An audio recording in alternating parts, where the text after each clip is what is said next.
Mark Berrios is a confessed killer. How long have you been in the custody of Florida? 23 years. 23 years. Yes, ma'am.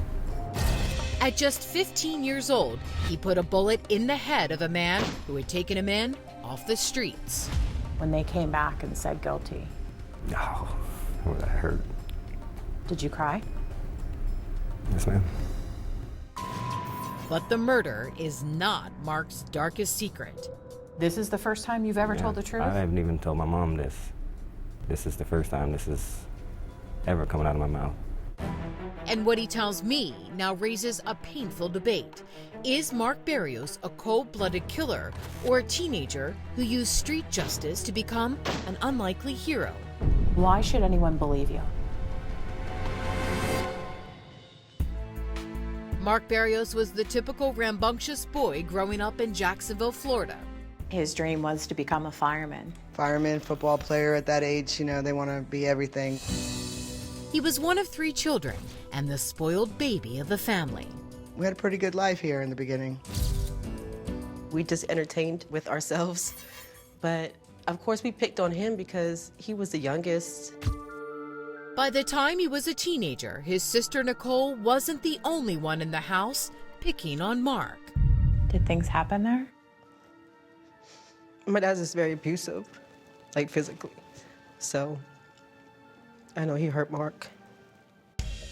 Mark's parents eventually divorced, but now his mom, Margaret, is forced to work long hours to support 3 kids. I wasn't really at that time paying a lot of attention to him. You know, I was working, got my real estate license, and he just got lost. At a very young age, Mark was on his own. At some point, Mark starts running away from home. Why do you think he did that? Because he wanted some things in life that I couldn't provide him. Some Air Jordan shoes. He wanted to drive at 14, 15 years old. And I just wouldn't let him, so he rebelled a little bit. Petty childhood rebellion soon escalates into real trouble with the law. Mark beats up a classmate. That has to weigh very heavily on you. It does, because I blame myself. I should have been watching him better. At just 15, Mark is sentenced to a 30-day program for troubled teens in Daytona Beach, but Mark doesn't stay long. He was in and out of that program. He ran from that program. You know, we brought him back to court, and he ran again, and he just really would always come home, though. Until he ran into this guy, a 47-year-old used car salesman named Lee Hepler. Did you have any idea he had met a 40-something-year-old man? I did not know this. Hepler spots Mark standing on a street corner and stops to pick him up. He told him he needed a ride to Jacksonville, and that's where it all started. Hepler drives Mark home, then gives Mark his number and tells him to call him if he ever needs anything. Of course, I was angry with him for running from the program and taking a ride from a stranger. He told me he was a very nice man, blah, blah, blah. Margaret orders her son back to the juvenile program to finish out his 30-day sentence. Mark doesn't stick around for long. I was actually waiting for him to come home because that was his MO. He would run away and come home. He got hungry, he would come home. He was just always coming home. But this time, Mark doesn't run home to his mom. Instead, he makes what will be a tragic mistake. Mark calls Lee Hepler. Mark says after he met Mr. Hepler in Daytona Beach, the man brought him here to his home, where Mark stayed with him as a young teen for a number of nights. Hepler didn't have any children, but his home was a fantasy land for teenage boys. He had different size clothes in the closet for different size children.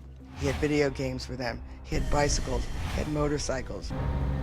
Hepler takes Mark on an airplane ride, gives him an ATM card. Here's a card with $200 on it. He bought him alcohol, he let him drink, he let him drive. He even takes him to the happiest place on earth. Did you think he was just being nice? That's what I thought. But the naive 15-year-old is about to step into a living hell. What did he do specifically? He asked me if I want to watch porn, and I was young. I was like, yeah, okay, no problem. And put on the porn and just watching it and started to put his hands on me. Hepler's generosity comes with a price. He wants something in exchange, Mark's body. Instead, Hepler gets a bullet. What did you do? I shot him. You just shot him in the back of the head. Did he die instantly? I don't even remember shooting him. You felt he deserved to die. Why? Up next, Why in 23 years are you making this public? It's a hard question. after more than 2 torturous decades, Mark Berrios bears his darkest secret. Would you say you held back because you were embarrassed? Of course. I was ashamed, I was embarrassed, I was hurt, I was everything. This is the first time you've ever told the truth? This is the first time this is ever coming out of my mouth. I didn't tell the truth when I went to trial.